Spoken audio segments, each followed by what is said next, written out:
Mercedes drops major bombshell on F1 and FIA. So we're going to be going through that and 3 other stories in today's video. So make sure to like this video, and if you want more Mercedes news content like this, make sure to subscribe to the channel by hitting that red button down below. The first story is FIA open unusual Hamilton investigation over incident in Abu Dhabi, and Mercedes respond. Mercedes could be in trouble with the stewards, having been noted for a pit stop infringement during Lewis Hamilton's stop at the Abu Dhabi Grand Prix. While Hamilton didn't himself commit any offense, his team have allegedly completed a pit stop without wearing the correct eye protection, which would break Formula One safety rules. The incident will be investigated after the race and could have ramifications in Mercedes' battle with Ferrari for second in the Constructors' Championship, although Sky Sports claimed that the most likely punishment would be a fine for the team. Pierre Gasly, Max Verstappen, Logan Sargent, and Zhou Guanyu have also all been noted for similar incidents. In a bizarre few minutes at the Yas Marina circuit, all 5 drivers were noted for an infringement that is unusual to say the least during the course of an F1 race. Sky Sports F1 pundit Martin Brundle said that someone is trying to make a point after the alleged offenses came up on the screen. After the race, the FIA released an official statement on the matter. A representative of each team is required to report to the stewards at 1945 HRs in relation to an alleged breach of Article 34.13 of the FIA Formula One sporting regulations by your team personnel during today's race. With Mercedes just 4 points ahead of Ferrari before the start of the race, they will be hoping that this doesn't lead to a penalty for Hamilton. The Mercedes team principal and his Ferrari opposite number, Fred Vasseur, were called to face the FIA stewards ahead of the Abu Dhabi Grand Prix for incidents of swearing during an official press conference in Las Vegas. The instances were in the same session, with Vasseur venting over the damage caused to Carlos Sainz's car when a water valve cover came loose on the circuit, and Wolff defending the Las Vegas Grand Prix against claims that the Friday shambles was a black eye for the championship. Asked by Sky Sports F1 about his trip to the steward's room and his subsequent warning, Wolff said, "That was great. The second time that I've been summoned somewhere, the last time was 1984, when I was 12 in school. I think, as a positive, we are role models, we are representing the sport, and some of us are not native, so the F word slips out easier. And I don't think that anybody who is a stakeholder in the car or outside of the car being looked at by young people on TV should use the language.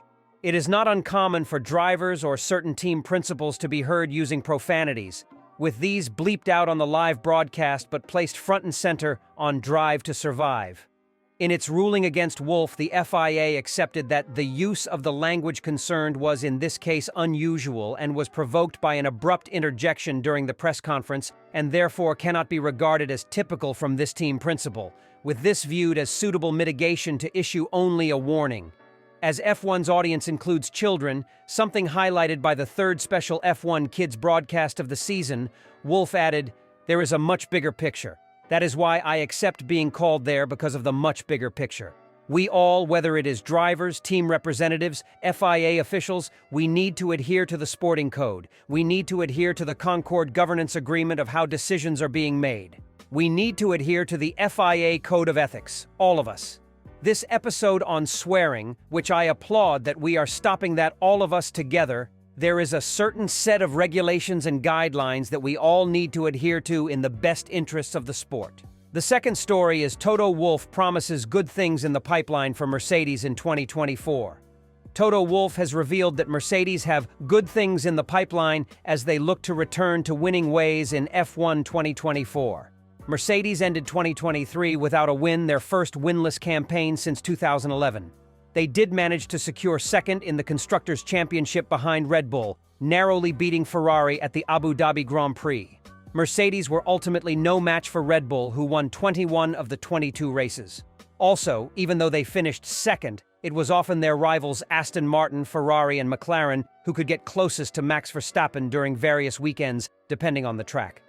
Speaking on Sunday in Abu Dhabi, Wolff explained why Mercedes have good momentum heading into the winter. "I mean, we have a gap to the leaders, but the 2 teams in Brackley and Brixworth are so motivated. We have so much good things in the pipeline, so much new things," he said. I am in a really good place to see what's coming together. We've got to take momentum from here and take that momentum into the factories. Wolff conceded Mercedes had a fundamental problem with the W14, but is adamant if they can make their successor more stable, they can make big gains for next year. Let's be honest, they have a gap because they got well out of the blocks with the new regulations, and in order to catch up, that's a monumental endeavor. Hopefully they level off with their development and speed and we can catch up, he added. Our car is a fundamental problem. It's not stable. The drivers have no confidence in the car. If we can dial that out, we can make a step forward like other teams have done. George Russell believes that Lady Luck enabled him to secure second in the Formula One Constructors' Championship for Mercedes.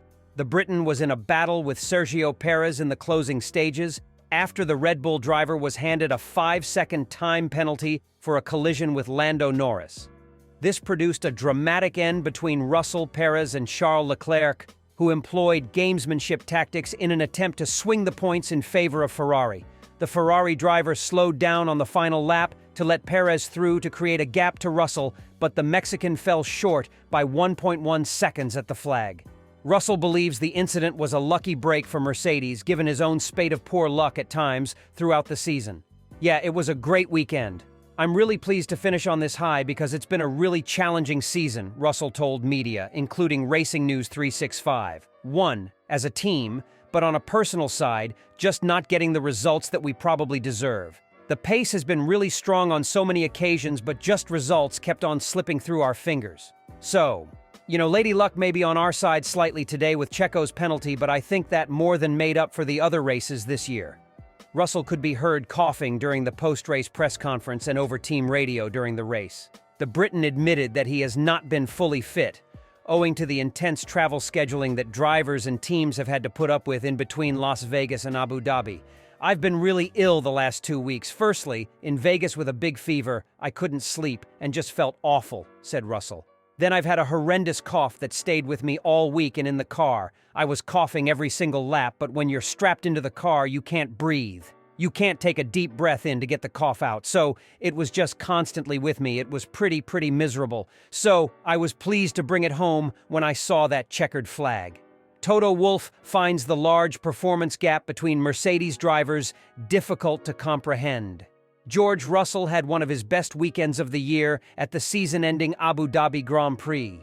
He qualified fourth and finished on the podium to ensure Mercedes would hold off Ferrari in the Constructors' Championship. In contrast, Lewis Hamilton endured a thoroughly miserable few days at the Yas Marina circuit. From 11th on the grid, he managed to rise only 2 places to 9th and never threatened to cut through the field. Such big performance gaps have been a theme of the season. So often in 2023, Hamilton has been the one raking in the big points while Russell has struggled for consistency. And the same has been true for many other teams, with one driver shining at a given race weekend while their teammate has flopped. Mercedes team principal Wolff pointed out the trend as he spoke to reporters after the Abu Dhabi race. He said, "It is just difficult to comprehend that good drivers in various teams have these oscillations in performance. The third story is, can Mercedes catch up to Red Bull in 2024? Mercedes team principal Toto Wolff has likened the challenge of catching Red Bull to that of climbing Mount Everest after his team scored less than the points of the world champions this year and finished a distant second in the standings. Red Bull won the Constructors' title in dominant style this year, taking victories at all but one of the season's 22 races, while Max Verstappen notched up a record 19 wins in a single year to secure the driver's crown. The Dutchman has won the last 3 drivers' titles, extending his advantage over his nearest competitor each time, while Red Bull has replaced Mercedes as Formula One's dominant force since the introduction of new technical regulations in 2022. Red Bull has started these regulations in 2022 with a massive advantage and have been able to retain it, Wolff said. We need to have a lot of respect for their achievement in the engineering side and the driver, and beating them under the current regulations is against the odds. That's clear. Mercedes secured second place in the Constructors' Championship at Sunday's Abu Dhabi Grand Prix, but scored just 409 points to Red Bull's 860 this year. Work on next year's cars has been underway for several months, with Red Bull neglecting the development of this year's dominant RB19 to work on the upcoming RB20. While Mercedes has opted to make significant changes to its car concept in the hope of unlocking a large performance gain over the winter. We have seen with McLaren an update unlocked a second of lap time, and with AlphaTauri coming strong at the end, and Aston Martin over the winter, there is a key to unlock dramatically more performance, Wolff said. I think us making this honest assessment that this car is never going to be good enough to fight for the championship, and we have taken the decision in spring that we have got to go back to the drawing board and come up with something new next year. But Mount Everest is in front of us. Asked if he was optimistic about 2024 based on the progress he had seen at Mercedes factory, Wolff added, "I have never felt optimistic about anything in my life. That makes it sound miserable. But it has protected me about managing my expectations and pushing harder, because I think it is never good enough."